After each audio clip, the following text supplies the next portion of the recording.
નમસ્કાર દોસ્તો, સુપરફાસ્ટ તાજા સમાચારમાં તમારું સ્વાગત છે। દેશ, દુનિયા અને ગુજરાતના તાજા, મોટા અને સૌથી મહત્વપૂર્ણ સમાચાર જાણીએ તે પહેલા તમે ચેનલમાં નવા હોય તો ચેનલને જરૂરથી સબસ્ક્રાઇબ કરીને વિડીયોને લાઇક કરી દેજો। સૌથી પહેલા દોસ્તો આપણે વાત કરીએ તો વરસાદ નોરતાની મજા બગાડશે તો નવરાત્રીની મજા વચ્ચે ખેલાડીઓ માટે માઠા સમાચાર સામે આવ્યા છે। તો અંબાલા પટેલે જણાવ્યું છે કે નવરાત્રીમાં 9, 10 અને 12 ઓક્ટોબરમાં દક્ષિણ ગુજરાત અને દક્ષિણ સૌરાષ્ટ્રના ભાગોમાં હળવા કે મધ્યમ વરસાદી ઝાપટા પડવાની શક્યતા છે। જ્યારે આ ઉપરાંત હવામાન નિષ્ણાંત પરેશ ગૌસ્વામીએ પણ આગામી 8 થી લઈને 10 ઓક્ટોબરમાં વરસાદની આગાહી કરી છે। તો અંબાલા પટેલે ખતરાના સંકેતો પણ આપતા કહ્યું કે 10 ઓક્ટોબરે બંગાળના ઉપસાગરમાં વાવાઝોડાની પણ શક્યતા છે। તો દોસ્તો બીજા સૌથી મોટા સમાચાર સામે આવ્યા છે। સપ્ટેમ્બરમાં વાહનોના વેચાણમાં 9% થી વધુનો ઘટાડો। જ્યાં દોસ્તો FADAના સપ્ટેમ્બર 2024 દરમિયાન માસિક ધોરણે દેશભરમાં વાહનોના વેચાણ અંગેનો રિપોર્ટ જાહેર કર્યો છે। તો આ રિપોર્ટ અનુસાર સપ્ટેમ્બર 2024માં માસિક ધોરણે વાહનોના વેચાણમાં 9% થી વધુનો ઘટાડો જોવા મળ્યો છે, પરંતુ વાર્ષિક ધોરણે વેચાણમાં વધારો થયો છે। તો FADA દ્વારા બહાર પાડવામાં આવેલા રિપોર્ટમાં દેશભરમાં કયા સેગમેન્ટમાં કેટલા વાહનોનું વેચાણ થયું છે તેના વિશે પણ જણાવ્યું છે। ત્યારબાદ આગળ દોસ્તો વધુ એક સૌથી મોટા સમાચાર મળ્યા છે RBIની મોનિટરી પોલિસી કમિટીની બેઠક। જ્યાં દોસ્તો RBIની મોનિટરી પોલિસી કમિટીની બેઠક ગઈકાલે શરૂ થઈ છે, જે 9 ઓક્ટોબર સુધી ચાલશે। તો RBIના ગવર્નર શક્તિકાંત દાસની અધ્યક્ષતામાં આ બેઠકમાં વ્યાજદર અંગે પણ નિર્ણય લેવાઈ શકે છે। તો છેલ્લી MPSCની બેઠક ઓગસ્ટ મહિનામાં યોજાઈ હતી, જેમાં સતત 9મી વખત દરોમાં કોઈપણ પ્રકારનો ફેરફાર કરવામાં આવ્યો ન હતો। તો RBI છેલ્લે ફેબ્રુઆરી 2030માં દર 0.25% થી લઈને 6.5% વધાર્યા હતા। તો અગાઉ 18 સપ્ટેમ્બરે પણ US ફેડરલ રિઝર્વ દ્વારા વ્યાજદરોમાં પણ 0.5%નો ઘટાડો કર્યો હતો। ત્યાર પછી દોસ્તો બીજા સૌથી મહત્વપૂર્ણ સમાચાર સામે આવ્યા છે। દીકરીઓના ખાતામાં દર મહિને આવશે 2500 રૂપિયા। જ્યાં દોસ્તો આસામ સરકારે બાળ લગ્નોને ઘટાડવા અને રોકવા માટે એક પગલું ભર્યું છે। તો CM હિમંતા બિસ્વા શર્માએ કહ્યું કે હવેથી શાળાઓ અને કોલેજોમાં અભ્યાસ કરતી વિદ્યાર્થીનીઓને તેમના શિક્ષણ ખર્ચ માટે થોડી રકમ અપાશે, જેથી તેઓ તેમના માતા પિતા ઉપર આર્થિક રીતે નિર્ભર ન રહે। તો આ અંતર્ગત શાળાઓ અને કોલેજોમાં ભણતી દીકરીઓને દર મહિને ₹1000 અને પોસ્ટ ગ્રેજ્યુએશનમાં ભણતી દીકરીઓ ₹2500 મળશે। તો દોસ્તો તમારા મતે ગુજરાતમાં પણ આવી યોજનાઓ હોવી જોઈએ કે નહીં, ફટાફટ નીચે કોમેન્ટમાં જણાવજો।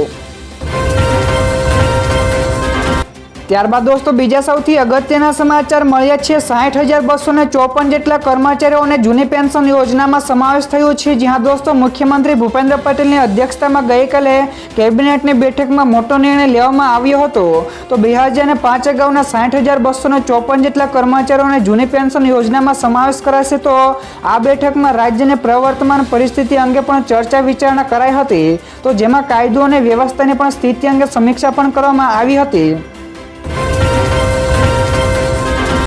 તો દોસ્તો ફટાફટ આ સિવાયના બીજા સમાચારની વાત કરવામાં આવે તો આ 3 બેંકોએ FDના દરોમાં સુધારો કર્યો। જ્યાં દોસ્તો ઓક્ટોબર મહિનાની શરૂઆત સાથે જ કેટલીક બેંકોએ તેમના FD દરોમાં ફેરફારો કર્યા છે।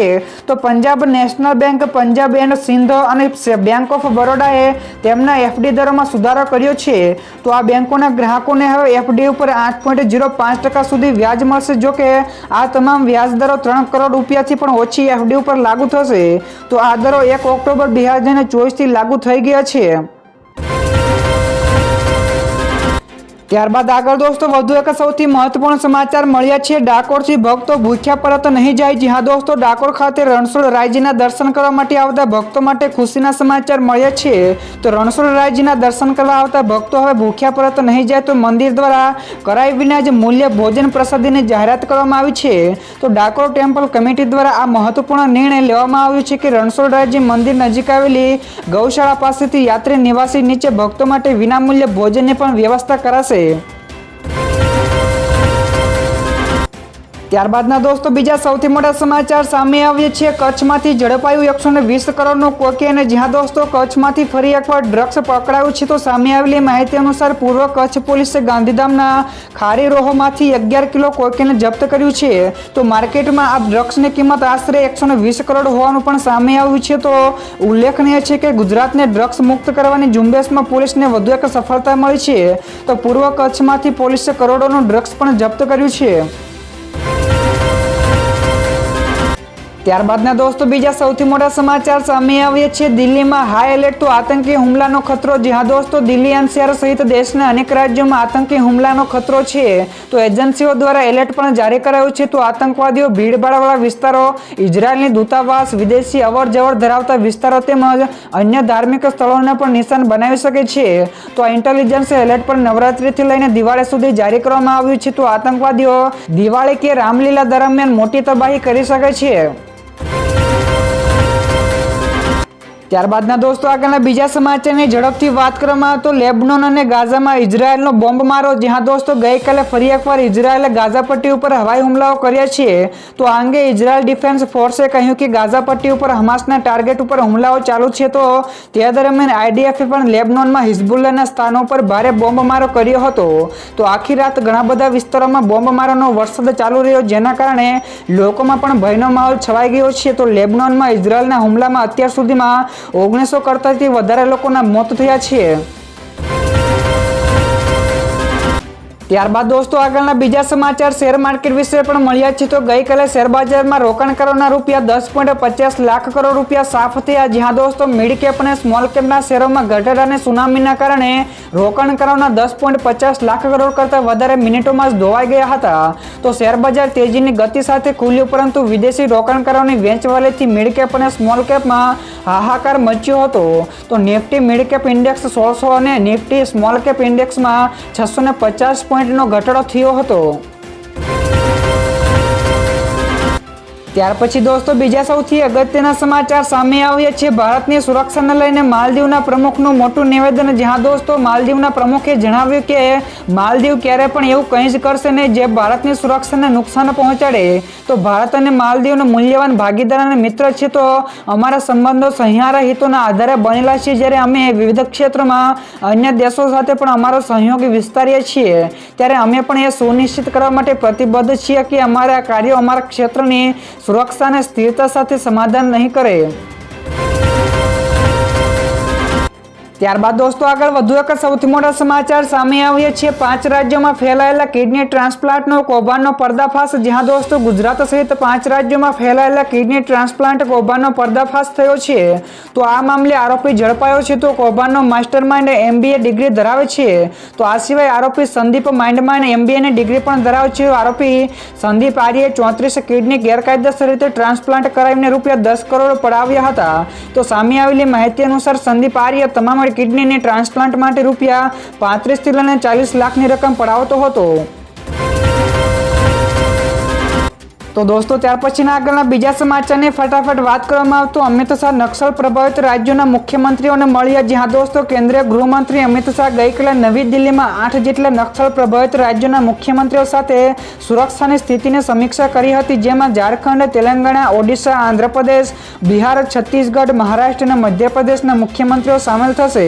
તો નક્સલ પ્રભાવિત રાજ્યોના વિકાસ સહાય પૂરી પાડતા મંત્રાલયોના 5 મંત્રીઓ ઉપરાંત કેન્દ્ર અને રાજ્યના વરિષ્ઠ અધિકારીઓ પણ બેઠકમાં હાજર રહ્યા હતા।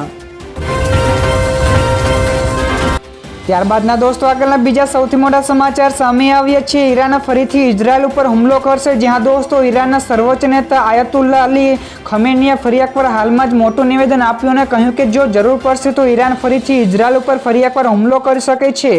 તો ઈરાની નેતાને આ નિવેદન એવા સમયે આપ્યું છે જ્યારે ઇઝરાયલ અને ઈરાન વચ્ચેના સંબંધો સૌથી ખરાબ તબક્કામાંથી પસાર થઈ રહ્યા છે। તો ઈરાને છેલ્લા કેટલાક દિવસોમાં ઇઝરાયલ ઉપર સેંકડો મિસાઇલો પણ છોડી છે। ત્યાર પછી દોસ્તો બીજા સૌથી અગત્યના સમાચાર સામે આવ્યા છે। પીએમ મોદીનું મોટું નિવેદન, કહ્યું કે કોંગ્રેસ દેશની સૌથી ભ્રષ્ટ પાર્ટી છે। જ્યાં દોસ્તો વડાપ્રધાન નરેન્દ્ર મોદીએ ગઈકાલે કોંગ્રેસ ઉપર આકરા પ્રહારો કર્યા હતા અને દેશમાં સૌથી અપ્રામાણિક અને ભ્રષ્ટ પાર્ટીને કોંગ્રેસને ગણાવી છે। તો તેમણે વધુમાં કહ્યું કે તેઓ જમીન લૂંટે છે, મહિલાઓ સાથે દુર્વ્યવહાર કરે છે અને અર્બન નક્સલવાદીઓને પણ સમર્થન આપે છે।